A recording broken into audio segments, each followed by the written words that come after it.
নমস্কার বন্ধুরা, মৌপিয়ার রান্নাঘরে আপনাদের সকলকে স্বাগত জানাই। আবারও একটি নতুন রেসিপি নিয়ে আপনাদের মাঝে হাজির হলাম।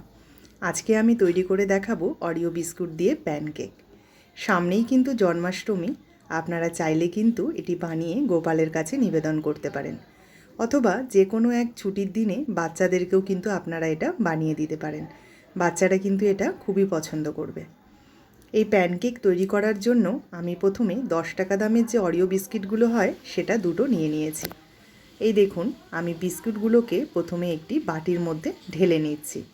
খুব চটপট কিন্তু এটা তৈরি হয়ে যায় আর খেতেও ভালো হয়। এই বিস্কুটের ভেতর থেকে ক্রিমটা এবারে আমি বের করে নেব।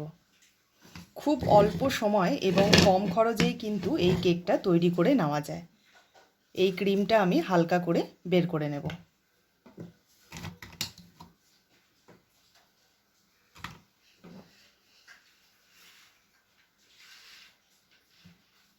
এই দেখুন, আমি বিস্কুটগুলো পুরো আলাদা করে নিয়েছি আর এর থেকে ক্রিমগুলোকে বের করে আলাদা করে নিয়েছি। এবারে ক্রিমটাকে আমি একটু পাশে রাখবো এখন।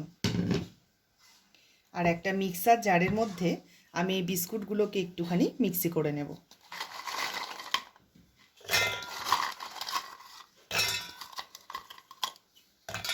বিস্কুটগুলোকে আমি খুব ভালোভাবে মিক্সিতে ঘুরিয়ে নিয়েছি।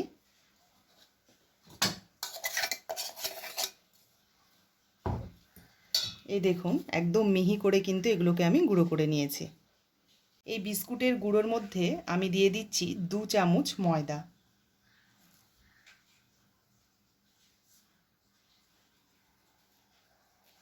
আর আমি এতে দিয়ে দিচ্ছি 1 চামচ গুঁড়ো চিনি। আমি মিক্সিতে চিনিটাকে গুঁড়ো করে নিয়ে নিয়েছি, 1 চামচ এতে দিয়ে দিলাম। সমস্ত গুঁড়ো উপকরণগুলোকে আমি একটি কাঁটা চামচির মাধ্যমে আগে ভালো করে একটু মিশিয়ে নিচ্ছি।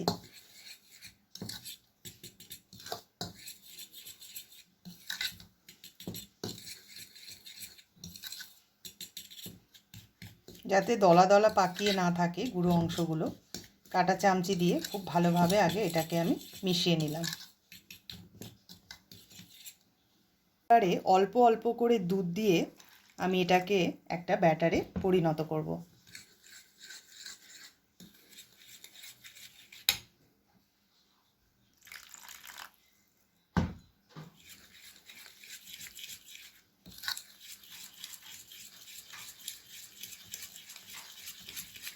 দুধের পরিমাণটা আপনারা একটুখানি বুঝে দেবেন, যাতে এটার ব্যাটারের ঘনত্বটা ঠিক এরকম হয়।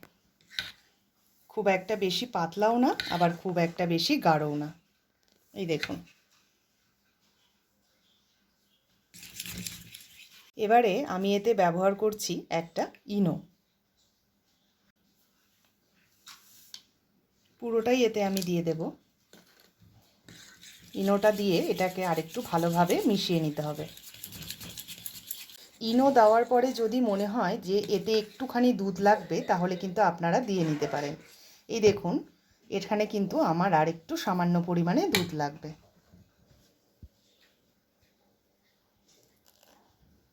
দেখুন, এই ব্যাটারটা কিন্তু এবারে আমার একেবারেই তৈরি হয়ে গেল।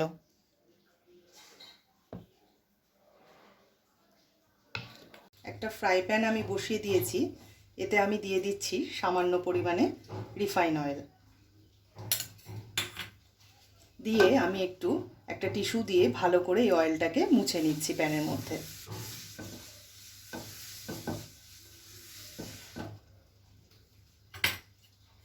একটা হাতার সাহায্যে এবারে আমি অল্প অল্প করে প্যানের মধ্যে দেব।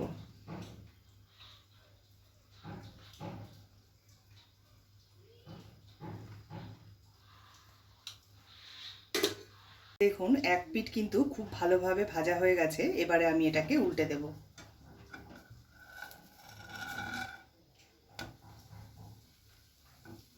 কত সুন্দর হয়েছে দেখুন।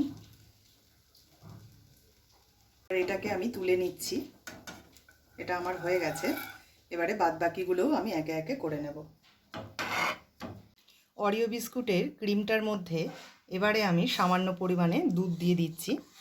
দিয়ে এটাকে আমি একটুখানি মিশিয়ে নেব।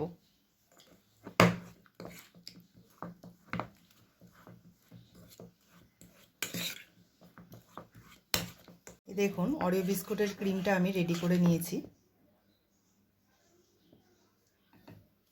এই দেখুন আমার সব প্যানকেকগুলো কিন্তু তৈরি হয়ে গেছে।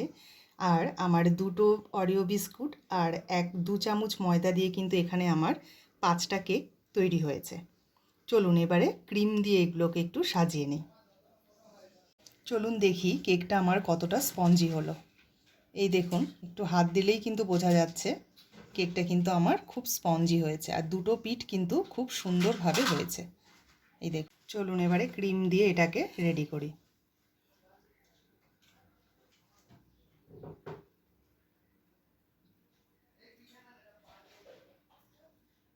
একটার মধ্যে আগে ভালো করে ক্রিম লাগিয়ে নিলাম। এবারে আমি এটার ওপর দিয়ে একটা পিঠ দিয়ে দিলাম। তারপরে এটার ওপরে আমি আবার ক্রিম মাখিয়ে এরকমভাবেই আমি পুরোটা রেডি করে নিচ্ছি।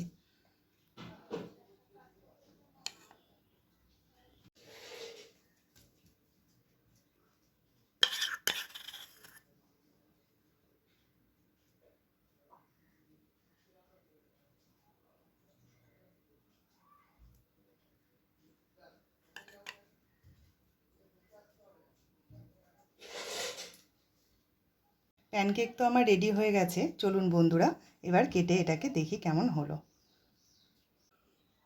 এই দেখুন কেকটা কতটা স্পঞ্জি হয়েছে দেখুন, আর এটা কিন্তু খেতে ততটাই ভালো হয়। রেসিপিটি ভালো লেগে থাকলে একটি লাইক করে দেবেন, আর যদি চ্যানেলটি সাবস্ক্রাইব করা না থাকে তাহলে সকলের কাছে অনুরোধ রইল আমার চ্যানেলটি সাবস্ক্রাইব করার। আগামীতে কিন্তু আরও ভালো ভালো ভিডিও আসতে চলেছে, তাই সকলের কাছে অনুরোধ রইল আমাদের পাশে থাকার। আজকের ভিডিওটি তাহলে এই পর্যন্তই। আবারও দেখা হবে নতুন এক রেসিপির সঙ্গে।